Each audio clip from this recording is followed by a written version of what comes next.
ഈ സെഷനിൽ നമുക്ക് ഹാർഡി വെയിൻബർഗ് പ്രിൻസിപ്പിൾ പഠിക്കാം കേട്ടോ. അതായത് എവല്യൂഷൻ ചാപ്റ്ററിലെ 6ാമത്തെ സെഷൻ കേട്ടോ. ഈ ഹാർഡി വെയിൻബർഗ് പ്രിൻസിപ്പിളിൽ നമ്മൾ ശരിക്കും ഒരു പോപ്പുലേഷൻ സ്റ്റഡിയാണ് ചെയ്യുന്നത്. നമ്മൾ കൺസിഡർ ചെയ്യുന്ന ഒരു പോപ്പുലേഷൻ ഇവിടെ ഒരു സ്റ്റേബിൾ പോപ്പുലേഷനാണ്. ഈ ഒരു പോപ്പുലേഷൻ ജനറ്റിക് ഇക്വിലിബ്രിയത്തിലുള്ളതാണ്.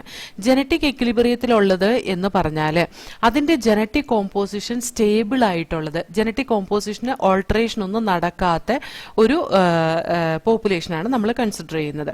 അതിനെ ഹാർഡി വെയിൻബർഗ് പോപ്പുലേഷൻ എന്ന് പറയും. ഈ പോപ്പുലേഷനിൽ ജീൻ പൂള്, അതായത് കംപ്ലീറ്റ് ജീൻസ്, ടോട്ടൽ ജീൻസ് ഉള്ള ആ ജീൻ പൂളും അതിന്റെ അലീൽസും അത് കോൺസ്റ്റന്റ് ആയിട്ടാണ് നിൽക്കുന്നത്. അതായത് ഓരോ അലീലിനും ഓരോ ഫ്രീക്വൻസി കാണുമല്ലോ. ഇപ്പൊ നമ്മളൊരു എക്സാമ്പിൾ എടുത്ത് പഠിക്കുകയാണ്. ഇവിടെ നമ്മൾ കൺസിഡർ ചെയ്യുന്ന 2 അലീൽസ് അല്ലെങ്കിൽ ഒരു ജീൻ എന്ന് പറയുന്ന എ ജീനാണ്. അപ്പൊ ഈ എ ജീന് അതിന്റെ ഓൾട്ടർനേറ്റ് അലീലായിട്ട് സ്മോൾ എ നമ്മൾ കൺസിഡർ ചെയ്യുന്നുണ്ട്. ഇതിന്റെ ഫ്രീക്വൻസി ആയിട്ട് നമ്മൾ എടുക്കുന്നത് പി ആണ് കേട്ടോ. ഇതിന്റെ ഫ്രീക്വൻസി എന്ന് പറഞ്ഞ് നമ്മൾ എടുക്കുന്നത് the frequency of A അലീൽ it is P. The frequency of small a allele it is Q. അപ്പോൾ the probability of getting capital A combination it will be P into P. That will be P square. കേട്ടോ. അപ്പോൾ ഈ capital A combination വരാനുള്ള probability എന്ന് പറയുന്നത് എന്താണ്? P square ആണ്. അതേപോലെ സ്മോൾ എ കോമ്പിനേഷൻ വരാനുള്ള പ്രോബബിലിറ്റി എന്ന് പറയുന്നത് എന്താണ്? Q square. അതേപോലെ ക്യാപിറ്റൽ എ സ്മോൾ എ വരാനുള്ള പ്രോബബിലിറ്റി എന്ന് പറയുന്നത് 2PQ ആണ് capital A small A combination വരാനുള്ള പ്രോബബിലിറ്റി. അപ്പൊ ഇത് P square plus 2PQ plus Q square എന്നൊരു ഇക്വേഷൻ ആയിട്ട് വരും. അപ്പൊ ഈ ജനറ്റിക് ഇക്വിലിബ്രിയത്തിലുള്ളത് അല്ലെങ്കിൽ സ്റ്റേബിൾ ആയിട്ടുള്ള ഒരു പോപ്പുലേഷനിൽ ഈ അലീലിക് ഫ്രീക്വൻസി എപ്പോഴും 1 ആയിരിക്കും. അപ്പൊ P square plus 2PQ plus Q square is equal to 1 എന്ന ആ ഒരു ഫോമിലായിരിക്കും ഈ സ്റ്റേബിൾ ആയിട്ടുള്ള ഒരു പോപ്പുലേഷൻ കാണുന്നത്. അതിന് നമുക്ക് കുറച്ചും കൂടെ ക്ലിയർ ആയിട്ട് P plus Q the whole square is equal to 1 എന്ന് റെപ്രസെന്റ് ചെയ്യാം. അപ്പോൾ ഒരു ഹോമോസൈഗസ് ഡോമിനന്റ് ഇൻഡിവിജ്വലിന്റെ അലീലിക് ഫ്രീക്വൻസി എന്ന് പറയുന്നത് പി സ്ക്വയർ ആയിരിക്കും. ഹോമോസൈഗസ് റിസസീവ് ഇൻഡിവിജ്വലിന്റെ അലീലിക് ഫ്രീക്വൻസി ക്യൂ സ്ക്വയർ ആയിരിക്കും. അതേപോലെ ഹെട്രോസൈഗസ് ഇൻഡിവിജ്വലിന്റെ അലീലിക് ഫ്രീക്വൻസി 2PQ ആയിരിക്കും. അപ്പോൾ P square plus 2PQ plus Q square is equal to 1. കാരണം എന്താണെന്ന് വെച്ചാൽ ജനറ്റിക് ഇക്വിലിബ്രിയത്തിലിരിക്കുന്ന ആ ഒരു പോപ്പുലേഷന്റെ അലീലി ഫ്രീക്വൻസി എപ്പോഴും യൂണിറ്റി ആയിരിക്കും. അതായത് sum total of all allele frequency it will be 1 here കേട്ടോ. അപ്പോൾ ഈ അലീലി ഫ്രീക്വൻസി 1 എന്നുള്ളത് എന്തെങ്കിലും ഒരു ചേഞ്ച് ഈ ഒരു പോപ്പുലേഷനിൽ വന്നു കഴിഞ്ഞ് കഴിഞ്ഞാൽ അത് ആ അലീലി ഫ്രീക്വൻസി 1 എന്നുള്ളത് ചേഞ്ച് ആവും. അതായത് എന്തെങ്കിലും ഡിസ്റ്റർബൻസ് ജനറ്റിക് ഇക്വിലിബ്രിയത്തിന് വന്നു കഴിഞ്ഞ് കഴിഞ്ഞാൽ നമ്മൾ മനസ്സിലാക്കേണ്ടത് എന്താണ്? ആ ഹാർഡി വെയിൻബർഗ് ഇക്വിലിബ്രിയം ചേഞ്ച് ആയി. ജനറ്റിക് ഇക്വിലിബ്രിയത്തിന് ഡിസ്റ്റർബൻസ് വന്നു കഴിഞ്ഞ് കഴിഞ്ഞിട്ടുണ്ടെങ്കിൽ അലീലി ഫ്രീക്വൻസിയിൽ ഡിസ്റ്റർബൻസ് വരും. അപ്പോൾ ആ ഡിസ്റ്റർബൻസ് അത് എവല്യൂഷന് കാരണമാവും. ആ ഡിസ്റ്റർബൻസ് എന്ന് പറയുന്നത് എന്താണ്? ആ ഉള്ള അലീലി ഫ്രീക്വൻസി എന്നുള്ള വേരിയേഷനാണ്. ആ വേരിയേഷനാണ് എന്തിന് കാരണമാകുന്നത്? എവല്യൂഷന് കാരണമാകുന്നത്. അപ്പൊ അത്രയും ഒന്ന് വായിച്ചു നോക്കാം, എന്നിട്ട് നമുക്ക് നോക്കാം കേട്ടോ. Next. So here Hardy-Weinberg principle. In a given population, one can find out the frequency of occurrence of alleles of a gene or a locus. This frequency is supposed to remain fixed and even remain the same throughout generations. Hardy-Weinberg principle stated it using algebraic equations. This principle says that allele frequencies in a population are stable and is constant from generation to generation. The gene pool or total genes and their alleles in a population remains a constant. This is called genetic equilibrium. Sum total of all the allele frequency is 1.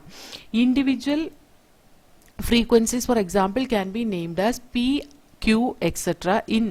Can be named P, Q, etc. In a diploid, P and Q represent the frequency of allele capital A and small a.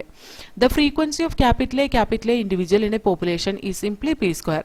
This is simply stated in another way, that is, the probability that an allele capital A with a frequency of P appear on both the chromosome of a diploid individual is simply the product of the probability, that is P square. അതായത് അലീലി frequency capital A condition ഒരാളുടെ വരുമ്പോൾ സൈഗോട്ടിൽ വരുമ്പോൾ probability P into P ആവും, അതായത് P square. Similarly, of small a it will be Q square. Of capital A small a, it will be 2pq. Hence p square plus 2pq plus q square is equal to 1. This is a binomial expansion of p plus q the whole square. When frequency measured differs from expected value, the difference or direction indicate the extent of evolutionary change. ആ ഫ്രീക്വൻസിയിൽ എന്തെങ്കിലും ഒരു change വന്നു കഴിഞ്ഞിട്ടുണ്ടെങ്കിൽ അത് indicate ചെയ്യുന്നത് evolutionary ചേഞ്ചിനെയാണ്. Disturbance in genetic equilibrium or Hardy Weinberg equilibrium, that is change of frequency of allele in a population would then be interpreted as resulting in evolution. അതായത് ജനറ്റിക് ഇക്വിലിബ്രിയത്തിനോ അല്ലെങ്കിൽ ഹാർഡി-വെയിൻബർഗ് ഇക്വിലിബ്രിയത്തിനോ ഒരു ചേഞ്ച് വരിക എന്ന് പറഞ്ഞാൽ അലീലിക് ഫ്രീക്വൻസിയിൽ ചേഞ്ച് വരിക എന്നും ജനറ്റിക് വേരിയേഷൻ ഉണ്ടാവുക എന്നും അത് ഇന്റർപ്രിറ്റ് ചെയ്യുന്നത് എവല്യൂഷൻ എന്ന റിസൾട്ടിനെയും ആണ് എന്നാണ് പറയുന്നത് കേട്ടോ. ഇനി ഈ ഒരു ഡിസ്റ്റർബൻസ് വരാനുള്ള കാരണം എന്താന്ന് വെച്ചാൽ 5 factors that lead to the disturbance of this genetic equilibrium. That is nothing but gene migration or gene flow, genetic drift, mutation, genetic recombination and natural selection. Gene flow അല്ലെങ്കിൽ gene migration എന്ന് പറഞ്ഞാൽ ഒരു group അല്ലെങ്കിൽ ഒരു പോപ്പുലേഷനിൽ നിന്ന് കുറേ organisms വേറൊരു പോപ്പുലേഷനിലേക്ക് migrate ചെയ്തു പോവുക. ഇതൊരു പോപ്പുലേഷൻ ആണെന്നിരിക്കട്ടെ, ഇത് നെക്സ്റ്റ് ഈ കാണുന്നൊരു പോപ്പുലേഷൻ, ഇവിടുന്ന് കുറേ ഓർഗാനിസംസ് മൈഗ്രേറ്റ് ചെയ്തിട്ട് ഇങ്ങോട്ട് പോരാന്നിരിക്കട്ടെ, ഇതിൻ്റെ ഉള്ളിൽ കുറേ ചുമന്ന ഓർഗാനിസംസ് വരും അല്ലേ. അതേപോലെ തന്നെ ഇവിടുന്ന് കുറേ ഓർഗാനിസംസ് മൈഗ്രേറ്റ് ചെയ്തിട്ട് നേരെ അങ്ങോട്ടേക്ക് പോവാന്നിരിക്കട്ടെ, ഇവിടെ ഈ റെഡ് ഓർഗാനിസം അതിൻ്റെ കൂടെ ബ്ലൂ ഓർഗാനിസം കൂടെ വരും. അപ്പോൾ നോക്കിയേ, ജനറ്റിക് കോമ്പോസിഷൻ എന്തായി, ചേഞ്ച് ആയി പോയില്ലേ. ഈ ബ്ലൂ ഉണ്ടായിരുന്ന അവിടെയുള്ള ആ അലീലിക് ഫ്രീക്വൻസി ചേഞ്ച് ആയിപ്പോയി, because that another population from their organism came to this population. അപ്പൊ ഏത് പോപ്പുലേഷനിലേക്കാണോ ഒരു പുതിയ ഓർഗാനിസം വന്നു കയറുന്നത് അവരൊരു ജനറ്റിക് കോമ്പിനേഷൻ റിസീവ് ചെയ്യുകയും ഏത് ഓർഗാനിസത്തിൽ നിന്നാണോ ഏത് പോപ്പുലേഷനിൽ നിന്നാണോ ഒരു ഓർഗാനിസം ഇറങ്ങിപ്പോരുന്നത് അവര് ആ അലീലിക് ഫ്രീക്വൻസി അവിടെ ലോസ് ആവുകയും ചെയ്യും. അതായത് ഒന്നിന് നഷ്ടവും വരും, ഒന്നിന് ഗെയിനും വരും എന്നർത്ഥം.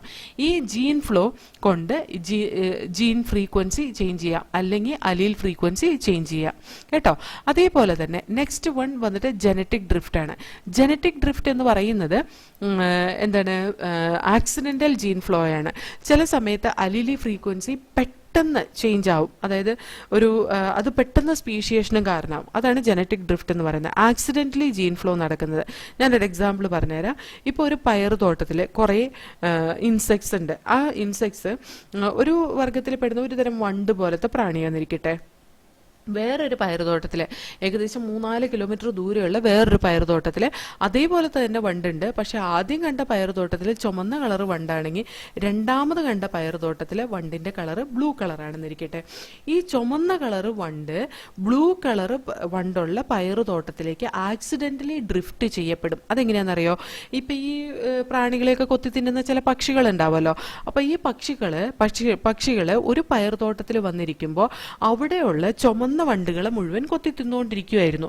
അപ്പൊ ഈ ചുമന്ന വണ്ടുകളെ കൊത്തി തിന്നുന്നതിന്റെ ഇടയ്ക്ക് കുറെ എണ്ണം അവരുടെ അല്ലെങ്കിൽ 1-2 എണ്ണം അവരുടെ ചിറകിലോ ബീക്കിലോ ഒക്കെ ട്രാപ്പ് ആയിപ്പോയി. അതിന് കിട്ടിയില്ല, തിന്നാൻ കിട്ടിയില്ല, വായിലേക്ക് എത്തിയില്ല. അതിന്റെ മേത്ത് എവിടെ ഇരിക്കണ്ട ആ ബേർഡിന്റെ. അപ്പൊ ഈ ബേർഡ് പറന്നു പോകുന്ന വഴിയിൽ 3-4 കിലോമീറ്റർ ദൂരത്ത് വേറൊരു പയറുതോട്ടം ഉണ്ടല്ലോ. പക്ഷെ അവർക്ക് ഈ ചുമന്ന വണ്ടിനെ പറ്റിയിട്ട് ഒരു അവയർനെസ്സും ഇല്ല കേട്ടോ. അവിടെ മുഴുവൻ ബ്ലൂ കളർ ബീറ്റിൽസ് ആയിരിക്കുന്നത്. അപ്പൊ അത് അവിടെ വന്നിട്ട് ഈ പക്ഷി അവിടെ എത്തുമ്പോൾ എങ്ങനെയോ അതിന്റെ ദേഹത്തുനിന്ന് അല്ലെങ്കിൽ ആ പക്ഷി ആ പയറുതോട്ടത്തിൽ ലാൻഡ് ചെയ്യുന്ന സമയത്ത് അതിന്റെ ദേഹത്ത് പറ്റിപ്പിടിച്ചിരിക്കുന്ന ഈ റെഡ് കളർ ബീറ്റിൽ അവിടെ വീഴും. അവിടെ വീണ് കഴിയുമ്പോൾ അത് ബ്ലൂ കളർ ബീറ്റിലിന്റെ ഒപ്പായി പോകും. അപ്പൊ നോക്കിക്കേ, ഒരു ജീൻ ഫ്ലോ ഈ പർട്ടിക്കുലർ പോപ്പുലേഷനിൽ ആ പർട്ടിക്കുലർ പോപ്പുലേഷനിലേക്ക് പോയേക്കാണ്. പക്ഷെ ഇവിടെ എന്താണ്, എക്സാക്ട്ലി സിമിലർ പോപ്പുലേഷൻ അല്ല, കുറച്ച് ഡിഫറൻസ് ഒക്കെ ഉണ്ട്. ഒന്ന് ബ്ലൂവും ഒന്ന് റെഡും. അപ്പോൾ ഈ റെഡ് കളർ പോപ്പുലേഷനിൽ നിന്ന് പോയ ആ ഒരു ബീറ്റിൽ ബ്ലൂ കളർ പോപ്പുലേഷനിൽ മിക്സപ്പ് ആവുമ്പോൾ അവിടെ ആ റെഡ് കളറിന് ഒരു മെയ്റ്റിനെ കിട്ടും ബ്ലൂ കളറിൽ നിന്ന്. അവിടെ അത് മെയ്റ്റിംഗ് നടന്ന അപ്പൊ റെഡും ബ്ലൂവും കൂടി ആക്സിഡന്റലി ആണ് മെയ്റ്റിംഗ് നടക്കുന്നത്. കാരണം എന്താ, അവരങ്ങനെ പോണമെന്നോ അല്ലെങ്കിൽ ഇങ്ങനെ ഒരു ബ്ലൂ ബീറ്റിലിനെ കണ്ടുപിടിക്കണമെന്നോ ഒന്നും ഉണ്ടായിരുന്നില്ല. ആക്സിഡന്റലി ഡ്രിഫ്റ്റ് ചെയ്യപ്പെട്ടതാണ്. അപ്പൊ അവിടെ ചെന്ന് കഴിഞ്ഞപ്പോൾ ആ ബ്ലൂ ബീറ്റിലുമായിട്ട് മീറ്റിംഗ് നടന്നിട്ട് സാധാരണയായിട്ട് അവിടെ മീറ്റിംഗ് നടക്കാത്തതാണ്. അപ്പോൾ അസാധാരണമായിട്ട് ആക്സിഡന്റലി മെയ്റ്റിംഗ് നടന്നിട്ട് അവിടുന്ന് അവർക്ക് ഉണ്ടാകുന്ന കുഞ്ഞുങ്ങൾ ഒരുപാട് വേരിയേഷൻസ് കാണിക്കും. കണ്ടോ? അപ്പോൾ പെട്ടെന്ന് ഒരുപാട് വേരിയേഷൻസ് കാണിക്കാനുള്ള ഒരു മെത്തേഡും കൂടിയാണ് ഈ ജനറ്റിക് ഡ്രിഫ്റ്റ് കേട്ടോ. അപ്പോൾ അലീലിക് ഫ്രീക്വൻസി പെട്ടെന്ന് ചേഞ്ച് ആവുകയും ആ ഒറിജിനൽ പോപ്പുലേഷൻ വന്നിട്ട് ഡ്രിഫ്റ്റ് ചെയ്തിട്ട് ഒരു പുതിയ പോപ്പുലേഷനായിട്ട് മാറും, പുതിയൊരു ഓർഗാനിസം ആയിട്ട് മാറുകയും ചെയ്യും.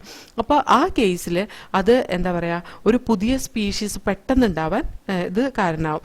അത് ഏത് ഓർഗാനിസം ആണോ ആ ഒരു സ്പീഷിയേഷന് കാരണമാകുന്നത്, അതായത് ഒരു റെഡ് ബീറ്റിൽ ബ്ലൂ ബീറ്റിലിനോട് ജോയിൻ ചെയ്തപ്പോഴാണല്ലോ ഒരു പുതിയ ക്യാരക്ടർ ഡെവലപ്പ് ചെയ്തത്.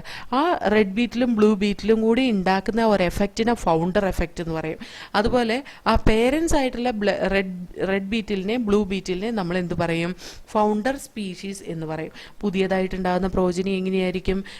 ഒരു വളരെയധികം വേരിയേഷൻ കാണിക്കുന്ന ഒരു പുതിയ സ്പീഷീസ് തന്നെ ആയിരിക്കാം കേട്ടോ. അപ്പോൾ ആ ഒരു പാരഗ്രാഫ് ഒന്ന് വായിച്ചു നോക്കാം. 5 factors are known to affect Hardy-Weinberg equilibrium. These are gene migration or gene flow, genetic drift, mutation, genetic recombination, and natural selection. When migration of a section of population to another place and population occurs, gene frequencies change in the original as well as in the new population. New gene or alleles are added to the new population and these are lost from the old population. This would be a gene flow if this gene migration happens multiple times. If the same change occurs by chance, it is called as genetic drift. Sometimes the change in allele frequency is so different in the new sample of population that they become a different species. The original drifted population become founders and the effect is called as founder effect. Ini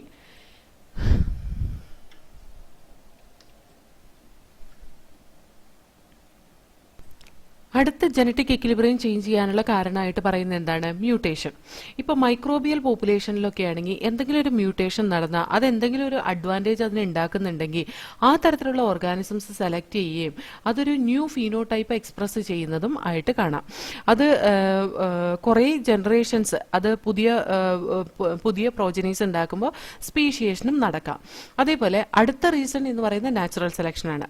natural selection എന്ന് പറയുന്ന പ്രോസസ്സിൽ heritable variation ഒരു ഓർഗാനിസത്തിൽ നിന്ന് വേറൊരു ഓർഗാനിസത്തിലേക്ക് നടക്കുമ്പോൾ better survival ഉണ്ടാവുകയും അതുപോലെ തന്നെ അതിന് റീപ്രൊഡക്ഷൻ കപ്പാസിറ്റി കൂടുക അല്ലെങ്കിൽ റീപ്രൊഡ്യൂസ് ചെയ്ത് കൂടുതൽ ഓർഗാനിസംസിനെ പ്രൊഡ്യൂസ് ചെയ്യുക അല്ലെങ്കിൽ മോർ നമ്പർ ഓഫ് പ്രോജനീനെ പ്രൊഡ്യൂസ് ചെയ്യുകയും ചെയ്യുന്നത് നമുക്ക് കാണാൻ പറ്റും. അതായത് നാച്ചുറൽ സെലക്ഷൻ എന്ന് പറയുന്നത് തന്നെ നേച്ചറിൽ എന്തെങ്കിലും അഡ്വേഴ്സ് കണ്ടീഷൻ ഉണ്ടാവുമ്പോൾ ചില ഓർഗാനിസംസ് അതിന്റെ ജനറ്റിക് വേരിയബിലിറ്റി കൊണ്ട് സർവൈവ് ചെയ്യുകയും അവർ കൂടുതൽ റീപ്രൊഡക്ഷൻ കാണിക്കുകയും കൂടുതൽ പ്രോജനീനെ പ്രൊഡ്യൂസ് ചെയ്യുകയും ചെയ്യുന്നതാണ് നാച്ചുറലി സെലക്ട് ചെയ്യപ്പെടുന്ന ഓർഗാനിസം എന്ന് പറയുന്നത് കേട്ടോ. ഈ critical analysis makers believe that the variation due to mutation or variation due to recombination during gametogenesis or due to gene flow or genetic drift result in change frequency of gene and allele in future generation എന്ന് പറഞ്ഞാൽ ഇവിടെ ഈ ഒരു എന്താ പറയുക ഒരു critical അനാലിസിസിൽ നമ്മൾ എന്താ പറയുക ഈ എവല്യൂഷൻ നടക്കുന്ന അല്ലെങ്കിൽ ഒരു ചേഞ്ചസ് നടക്കുന്നതിന് കാരണം മ്യൂട്ടേഷനോ അല്ലെങ്കിൽ റീകോമ്പിനേഷൻ കൊണ്ടുള്ള വേരിയേഷനോ ഗാമീറ്റോജനസിസിന്റെ സമയത്ത് റീകോമ്പിനേഷൻ നടക്കുമല്ലോ അതും വേരിയേഷൻ കാരണം ജീൻ ഫ്ലോ വേരിയേഷന് കാരണം ജനറ്റിക് ഡ്രിഫ്റ്റ് വേരിയേഷന് കാരണം ഇതൊക്കെ അലീലി ഫ്രീക്വൻസി അല്ലെങ്കിൽ ജീൻ ഫ്രീക്വൻസി ആ ഒരു ഫ്യൂച്ചർ ജനറേഷനിൽ ചേഞ്ചസ് ഉണ്ടാവാൻ കാരണമാവും കേട്ടോ.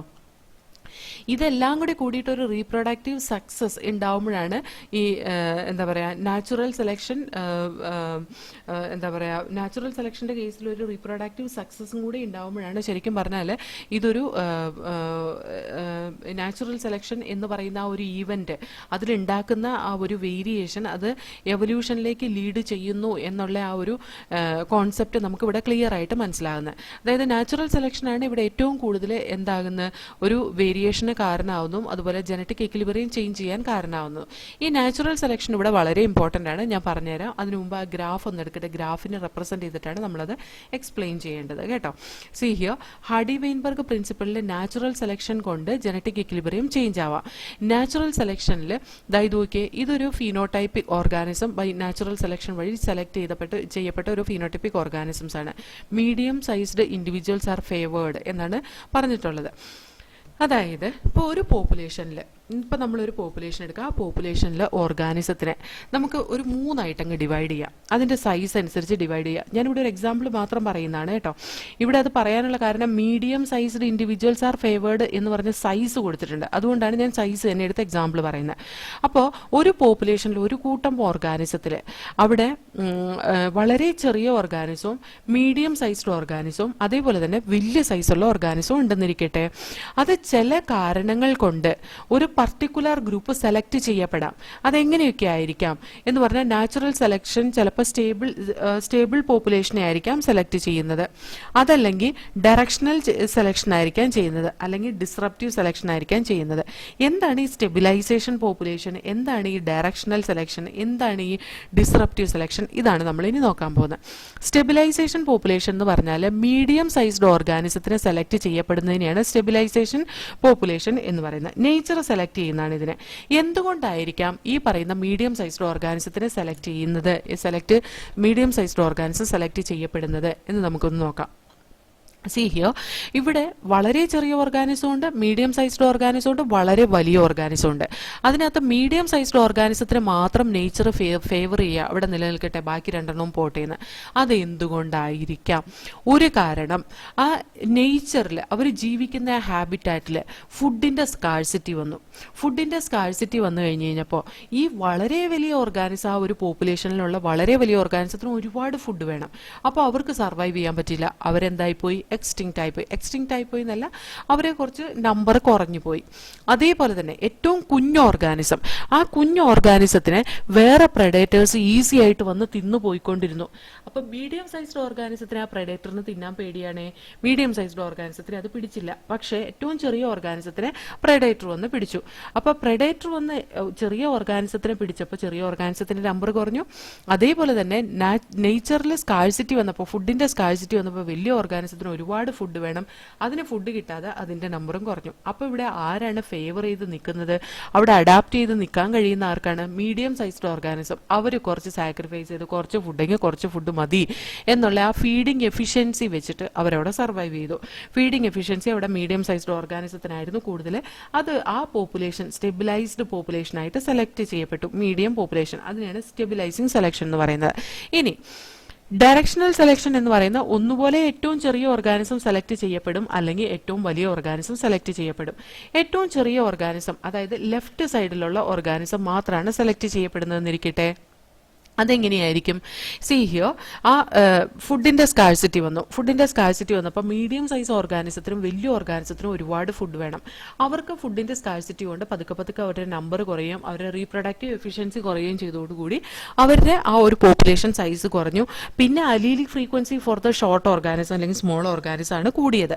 അപ്പോൾ എന്തായി? ഒരു ഡയറക്ഷണൽ സെലക്ഷൻ നടന്നു. അതിനകത്ത് സ്മോൾ ഓർഗാനിസം മാത്രം സെലക്ട് ചെയ്യപ്പെട്ടു. ഇനി ഏറ്റവും വലിയ ഓർഗാനിസം മാത്രം സെലക്ട് ചെയ്യപ്പെട്ടു, ബാക്കി 2 കുറഞ്ഞുപോയി. അതെങ്ങനെയായിരിക്കാം? അതും ഒരു ഡയറക്ഷണൽ സെലക്ഷനാണ്. അതായത് ഏതെങ്കിലും ഒരു എക്സ്ട്രീം എൻഡിലുള്ള ഓർഗാനിസം സെലക്ട് ചെയ്യപ്പെടുക എന്ന് പറയുന്ന ഡയറക്ഷണൽ സെലക്ഷനാണ്. അപ്പോൾ വലിയ ഓർഗാനിസം സെലക്ട് ചെയ്യപ്പെട്ടു എന്ന് പറഞ്ഞാൽ അതെങ്ങനെയായിരിക്കും എന്നറിയോ? അവിടെ ആ ഏറ്റവും ചെറിയ ഓർഗാനിസത്തിനെ മീഡിയം സൈസ്ഡ് ഓർഗാനിസത്തിനെ പിടിച്ചു തിന്നത്തക്ക രീതിയിലുള്ള പ്രെഡേറ്റേഴ്സ് വന്നു. അവർ ഈ രണ്ട് ഗ്രൂപ്പിനെ പിടിച്ചു തിന്നപ്പോൾ അവിടെ വലിയ ഓർഗാനിസം, ആ വലിയ സൈസ് ഉണ്ടാക്കുന്ന ഓർഗാനിസത്തിന്റെ അലീലി ഫ്രീക്വൻസി എങ്ങനെയായി? കൂടി അല്ലേ? അപ്പൊ അതും ഒരു ഡയറക്ഷണൽ സെലക്ഷനായി. ഇനി സ്മോൾ ഓർഗാനിസവും ബിഗ് ഓർഗാനിസവും സെലക്ട് ചെയ്യപ്പെട്ടു. അതിനെയാണ് ഡിസ്റപ്റ്റീവ് സെലക്ഷൻ എന്ന് പറയുന്നത്. ആ ഡിസ്റപ്റ്റീവ് സെലക്ഷൻ നടക്കാനുള്ള കാരണം എന്താണെന്ന് വെച്ചാൽ മീഡിയം സൈസ്ഡ് ഓർഗാനിസത്തിന്റെ ഗ്രോത്തിനെ ഫേവർ ചെയ്യില്ലാത്ത ഒരു സർക്കംസ്റ്റൻസ് അവിടെ വന്നു. അതെങ്ങനെയായിരിക്കും എന്ന് നോക്കാം. സീ ഹിയർ, വളരെ ചെറിയ ഓർഗാനിസത്തിനെ പ്രെഡേറ്റേഴ്സിന് കാണാൻ കിട്ടില്ല. വളരെ വലിയ ഓർഗാനിസത്തിനെ പ്രെഡേറ്റേഴ്സിന് പേടിയാണ്. പിന്നെ ആരെ തിന്നാൻ കിട്ടുക? മീഡിയം സൈസ്ഡ് ഓർഗാനിസത്തിനെ തിന്നാൻ കിട്ടുക. അപ്പോൾ പ്രെഡേറ്റേഴ്സ് വന്ന മീഡിയം സൈസ്ഡ് ഓർഗാനിസത്തിനെയൊക്കെ തിന്നുപോയപ്പോൾ അത് 2 പെരിഫറൽ റീജിയനിലുള്ള അല്ലെങ്കിൽ 2 എക്സ്ട്രീം എൻഡിലുള്ള ഷോർട്ട് ആയിട്ടുള്ളതും അല്ലെങ്കിൽ സ്മോൾ ആയിട്ടുള്ളതും ബിഗ് ആയിട്ടുള്ള ഓർഗാനിസത്തിനെ സെലക്ട് ചെയ്തു. അതിനെയാണ് നമ്മൾ ഡിസ്റപ്ഷണൽ സെലക്ഷൻ അല്ലെങ്കിൽ ഡിസ്റപ്റ്റീവ് സെലക്ഷൻ എന്നൊക്കെ പറയുന്നത്. ഓക്കെ, അപ്പോൾ നമ്മൾ ആ ഒരു പാരഗ്രാഫ് വായിച്ചു നോക്കാം. നാച്ചുറൽ സെലക്ഷൻ മനസ്സിലായല്ലോ അല്ലേ?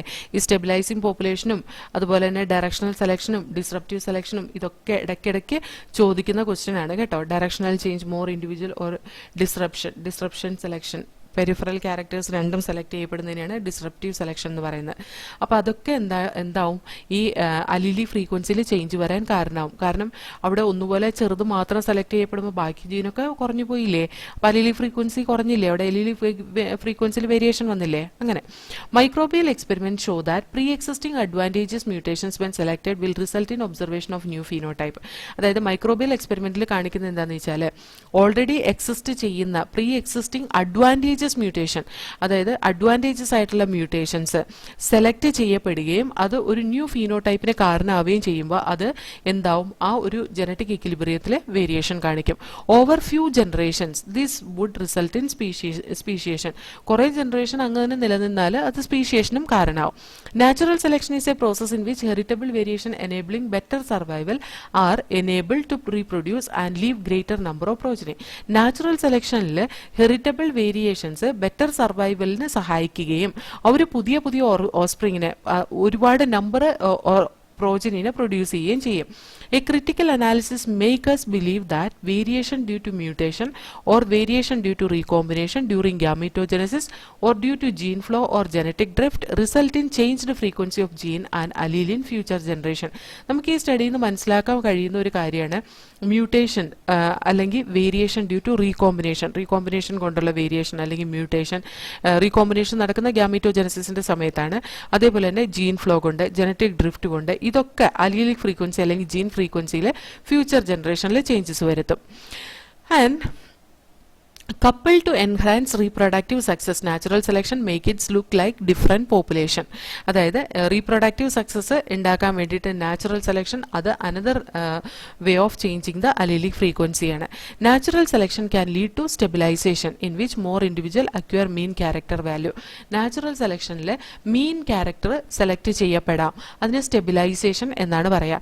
Directional change, more individual acquire value other than the mean character value. കൂടുതൽ ഇൻഡിവിജ്വൽ സെലക്ട് ചെയ്യപ്പെടുന്ന മീൻ ക്യാരക്ടർ വാല്യൂ അല്ലാത്ത ബാക്കി വാല്യൂ ആയിരിക്കും. അതായത് ഒന്നുപോലെ വളരെ ചെറിയ ഓർഗാനിസം അല്ലെങ്കിൽ വളരെ വലിയ ഓർഗാനിസം ആയിരിക്കും സെലക്ട് ചെയ്യപ്പെടുന്നത്. Or disruption, more individual acquire peripheral characters value at both ends of the distribution curve. Distribution കർവിലെ ഏറ്റവും വലിയ ഓർഗാനിസവും ചെറിയ ഓർഗാനിസവും സെലക്ട് ചെയ്യപ്പെടാം. അതും ജീൻ ഫ്രീക്വൻസി അല്ലെങ്കിൽ അലീലി ഫ്രീക്വൻസിയിൽ ചേഞ്ച് വരാനൊരു കാരണമാവും കേട്ടോ. അപ്പോൾ ഇത്രയേ ഉള്ളൂ Hardy Weinberg equilibrium. Hardy Weinberg equilibrium important ആണ്. അതിനകത്ത് ചോദിക്കാറുള്ള P² + 2PQ + Q² = 1 ആ ഒരു ഇക്വേഷനെ റെപ്രസെന്റ് ചെയ്തിട്ടുള്ള ക്വസ്റ്റ്യൻസ് ചോദിക്കാറുണ്ട്. അതായത് ഇപ്പോൾ allele frequency 0.8 of capital A, allele frequency 0.8, what will be the allele frequency of small A എന്നൊക്കെ ചോദിക്കാം. അപ്പോൾ 0.8 + 0.2 = 1. 1 + 1 0.8 + 0.2 the whole square is equal to 1 നമുക്ക് കിട്ടണം എന്ന് പറഞ്ഞാൽ 0.8 + 0.2 വരണമല്ലോ. അപ്പോൾ 1 - 0.8 ഇട്ട് കാൽക്കുലേറ്റ് ചെയ്യാം. അതേപോലെ തന്നെ എത്ര ഹൈബ്രിഡ് ക്യാരക്ടേഴ്സ് അതിൽ നിന്ന് ഡെവലപ്പ് ചെയ്യാന്ന് ചോദിച്ചു കഴിഞ്ഞിട്ടുണ്ടെങ്കിൽ 2 × ക്യാപിറ്റൽ എ ഫ്രീക്വൻസി എത്രയാണ്, ക്യാപിറ്റൽ സ്മോൾ എ ഫ്രീക്വൻസി എത്രയാണ്, അത് ഇട്ട് കാൽക്കുലേറ്റ് ചെയ്ത് കഴിഞ്ഞിട്ടുണ്ടെങ്കിൽ നമുക്ക് എത്ര ഹെട്രോസൈഗസ് ഇൻഡിവിജ്വൽ ഉണ്ടാവും എന്ന് കാൽക്കുലേറ്റ് ചെയ്യാം. അപ്പോൾ അത് ആ ഒരു കാൽക്കുലേഷൻസ് ഒക്കെ ഈ ഭാഗത്തുനിന്ന് ചോദിക്കാറുണ്ട് കേട്ടോ. ഇനി നമുക്ക് നെക്സ്റ്റ് സെഷനിൽ ബ്രീഫ് അക്കൗണ്ട് ഓഫ് എവല്യൂഷൻ പഠിക്കാം. ഓരോ ഓർഗാനിസത്തിൻ്റെയും എവല്യൂഷൻ നമുക്ക് അടുത്ത സെഷനിൽ പഠിക്കാം. ഓക്കെ.